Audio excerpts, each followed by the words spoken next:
Good evening.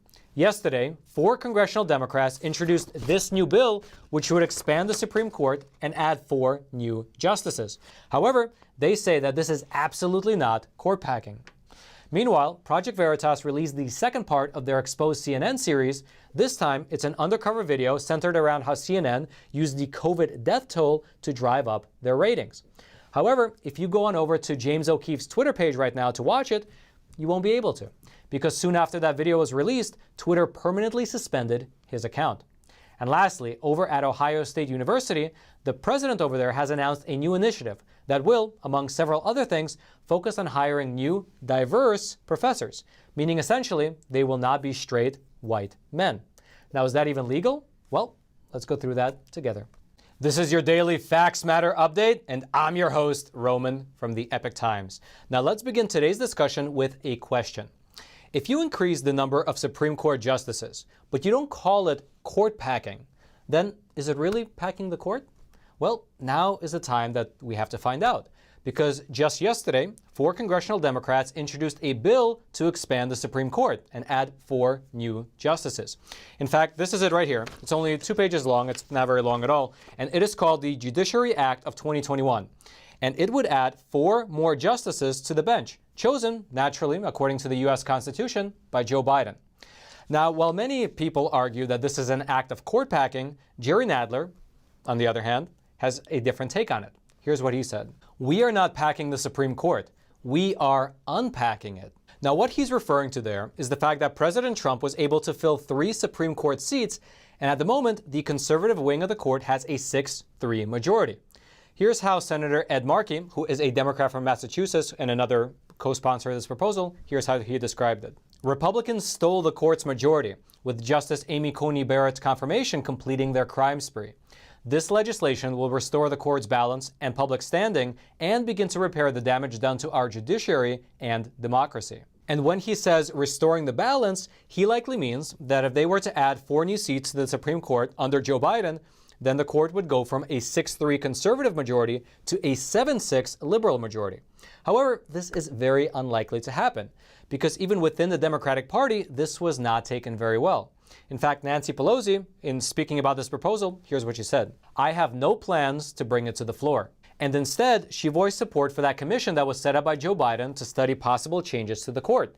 However, she did not rule it out entirely, saying that, "I don't know that that's a good idea or a bad idea. It's a big step. It's not out of the question. It has been done before in the history of our country a long time ago. And the growth of our country, the size of the country, the growth of our challenges in terms of the economy, etc., might necessitate such a thing." Now, the White House has not made any comments on this proposed bill. However, we here at the Epoch Times dug up another video from a few years back of Joe Biden giving us his thoughts on the notion of court packing. Take a look. And remember this old adage about power corrupts and absolute power corrupts absolutely. Corrupted by power, in my view, unveiled his court packing plan. He wanted to increase the number of justices to 15, allowing himself to nominate those additional judges. It took an act of courage on the part of his own party institutionally to stand up against this power grab. If you would like to read more about this effort to increase the number of justices on the Supreme Court bench for yourself, that link will be in the description box below this video for you to check out. And by the way, while you're down there looking for that link, take a quick moment to smash that like button, because it honestly goes without saying that videos that are like this are routinely censored by big tech giants like YouTube. In fact, if you were watching our premiere on Wednesday, 2 days ago, this episode had a ton of problems during the premiere. I've never even seen anything like it. As we were premiering the episode, not just me, but almost everybody in the chat was saying that the video was continuously crashing on them every few seconds. I've never seen anything like that on YouTube. Now, I'm not saying necessarily that that was censorship by YouTube. However, on that episode, we were talking about some sensitive topics, at least according to YouTube standards. We were discussing vaccine passports. And the video was crashing every few seconds. Now, again, we don't know whether that was an intentional thing that YouTube did or not, but it does seem to be the case that across the board, big tech censorship platforms are routinely censoring people that talk openly, honestly, and transparently about what is happening in this world. However, when you smash that like button that's below this video, you are forcing the YouTube algorithm to share this video out to potentially thousands of more people, letting the truth be known far and wide. And now let's talk a bit about Project Veritas. In our previous episode, we already discussed how Project Veritas released an undercover hidden camera video which showed a technical director over at CNN discuss how they produced content during the 2020 election which hurt President Trump and helped get Joe Biden elected.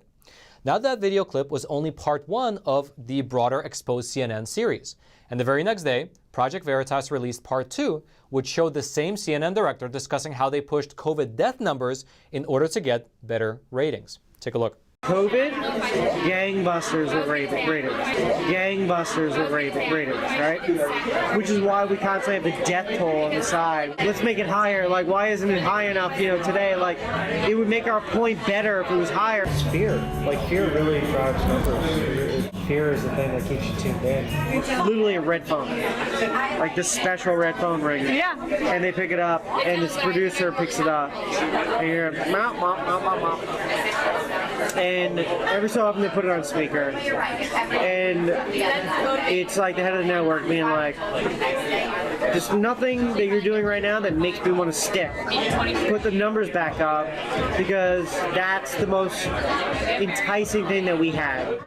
Now, while this technical director did not name any names, he did refer to the head of the network, which likely refers to CNN's chairman, Jeff Zucker. Now, another thing that this director talked about on Hidden Camera was how CNN handled Asian hate crimes when the perpetrator was black. Take a look. I was trying to do some research on like the Asian hate, like the people are getting attacked or whatever. A bunch of black men that have been attacking Asian men. So I'm like, what are you doing? Like, we're trying to like help like with the BLM, and like we're gonna like, I mean, it's individuals, it's not a people, that's not good. The optics of that are not good. These little things like that are enough to set back movements. I haven't seen anything about focusing on the color of people's skin that aren't white. They just aren't saying anything. And so this undercover video, once it was published and made public, became immensely popular, and it spread like wildfire. In fact, within just a few hours, the video got over 1 million views just on James O'Keefe's Twitter page alone. However, if you go on over to his Twitter page now, you will not see this video. In fact, you won't see anything. That's because yesterday, Twitter permanently suspended James O'Keefe from their platform. Why? Well, as an official explanation, they sent him an email saying, in part, your account has been permanently suspended for violating Twitter rules. Specifically, their rules in regards to fake accounts. You may not register or create fake and misleading accounts or use multiple accounts to manipulate Twitter conversations. And at the very bottom it says, this account will not be reinstated. Now, we here at the Epoch Times, we actually reached out to James O'Keefe, and over the phone, here's what he told us. I don't know what they think, that I'm a Russian bot. I don't know what they're talking about. We just did the CNN thing for 3 days. I guess we are too effective. And then later on that very same day, yesterday, he texted us a statement saying that he will sue Twitter for defamation. Here's what that statement said. I'm suing Twitter for defamation because they said I, James O'Keefe, operated fake accounts. This is false. This is defamatory and they will pay. Section 230 may have protected them before, but it will not protect them from me. The complaint will be filed on Monday. And this is something that's really worth stopping and considering for a moment. James O'Keefe published an undercover video in which it shows a CNN director expose how CNN produces what he himself called propaganda. The video goes viral because obviously it's very interesting, and then, in a magical coincidence of timing, Twitter discovers that actually, behind the scenes, James O'Keefe is running some sort of fake account operation, which is grounds to suspend him from the platform altogether. Now that is amazing timing. Now, we here at the Epoch Times, we reached out to Twitter for comment, but we have yet to hear back. Regardless, with this new lawsuit, there are likely to be many more details to come in the very near future. And by the way, this lawsuit against Twitter will not be the only lawsuit that Project Veritas is currently engaged in. In fact, a few months back, they also sued the New York Times, also for defamation. And in that lawsuit, Project Veritas recently won a critical battle. That's because what happened was that the New York Times filed a motion to have the entire case dismissed. But after reviewing the facts, a New York Supreme Court judge ruled that the case will continue. The judge also ruled that the New York Times spread deceptive claims about Project Veritas and inserted sentences into their stories that were opinions, despite the fact that these articles were billed as being straight news. As a part of his decision, here's what the judge wrote. If a writer interjects an opinion in a news article and will seek to claim legal protections as opinion, it stands to reason that the writer should have an obligation to alert the reader that it is an opinion. Now, to give you an idea of what that New York Times article actually wrote about Project Veritas, let's examine 2 sentences in that article.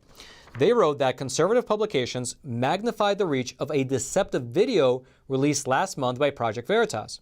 The video claimed, without named sources or verifiable evidence, that the campaign for Representative Ilhan Omar, a Minnesota Democrat, was collecting ballots illegally.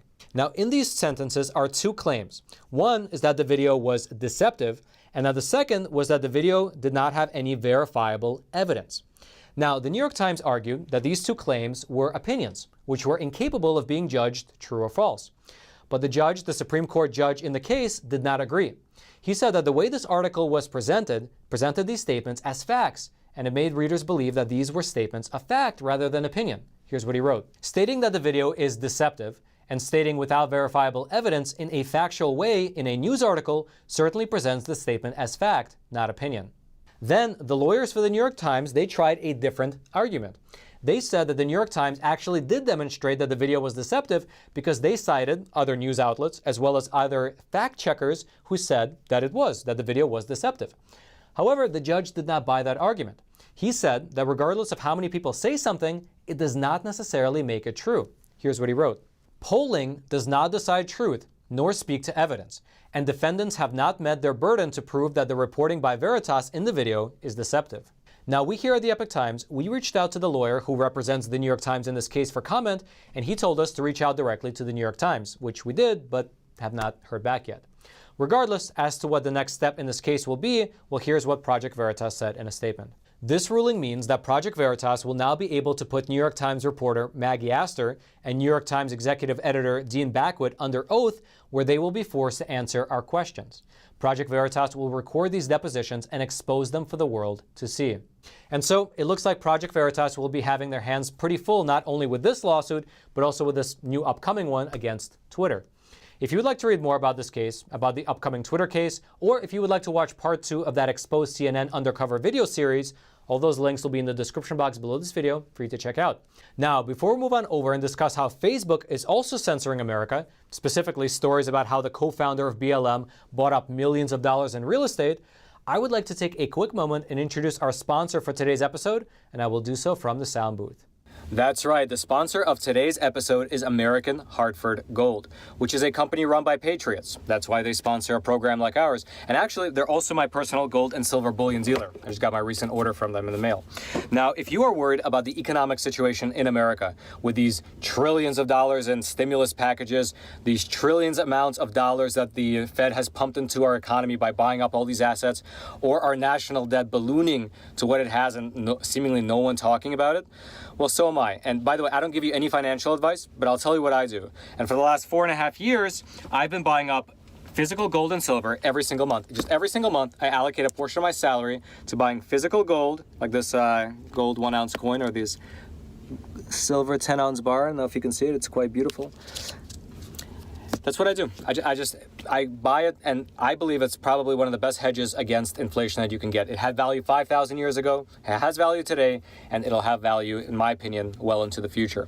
Now, American Hartford Gold is a great company. They have an A+ rating with a Better Business Bureau. They have just super friendly customer service staff, so when you call them, they'll answer all your questions, they'll help you out, and also their waiting music is actually a speech from Ronald Reagan, which is very cool, I think. And they have some of the best rates out there in the market in terms of gold and silver.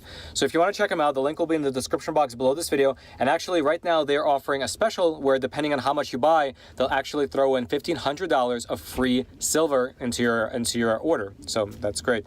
So you can either click on the link in the description box below, or you can call 866-242-2352, or you can text Roman to 65532.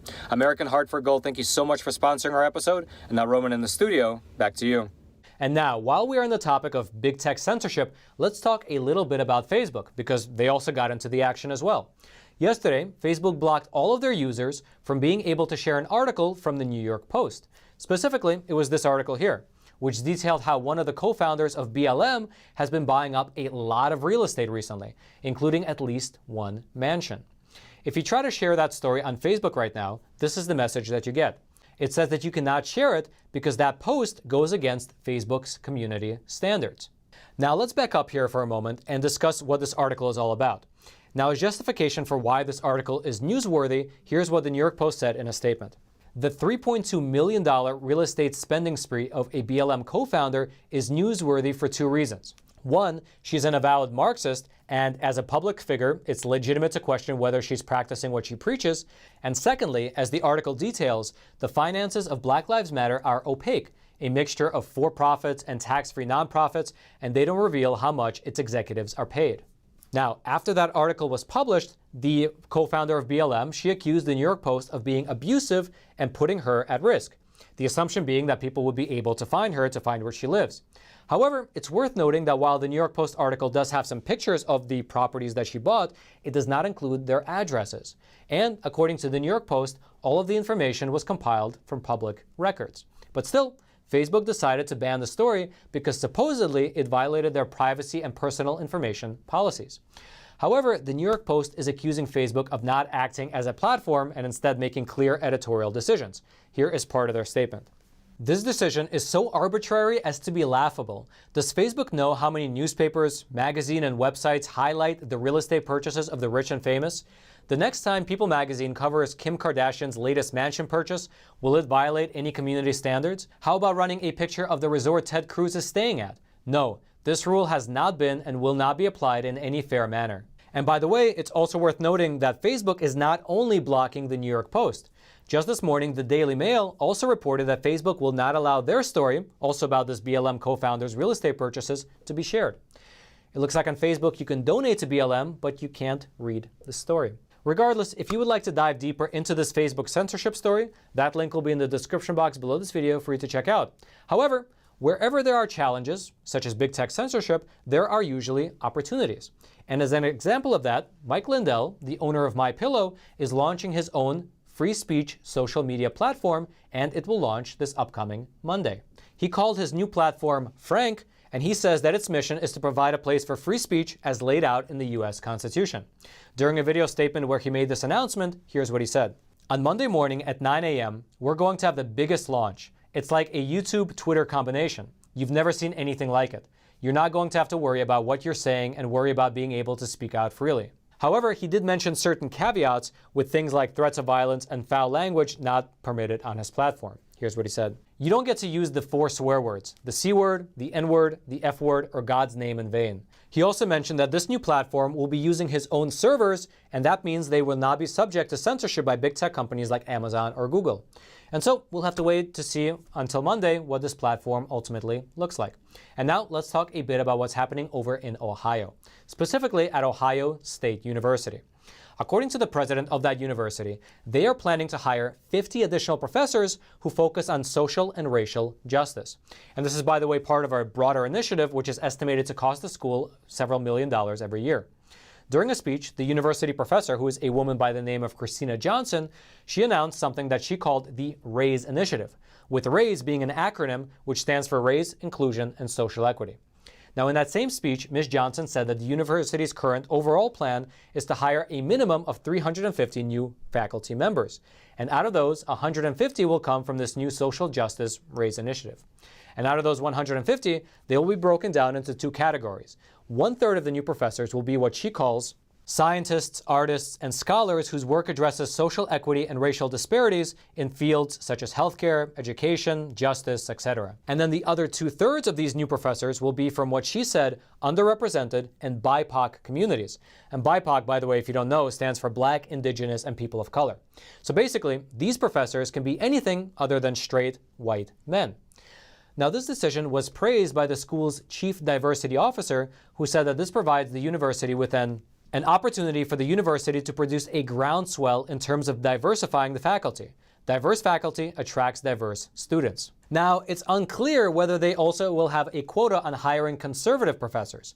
They didn't mention that as being part of the groups of interest. Although, when you look at the statistics for professors across this country, conservatives seem to be an underrepresented minority as well. Regardless, there is something worth noting here, and that is the question of legality.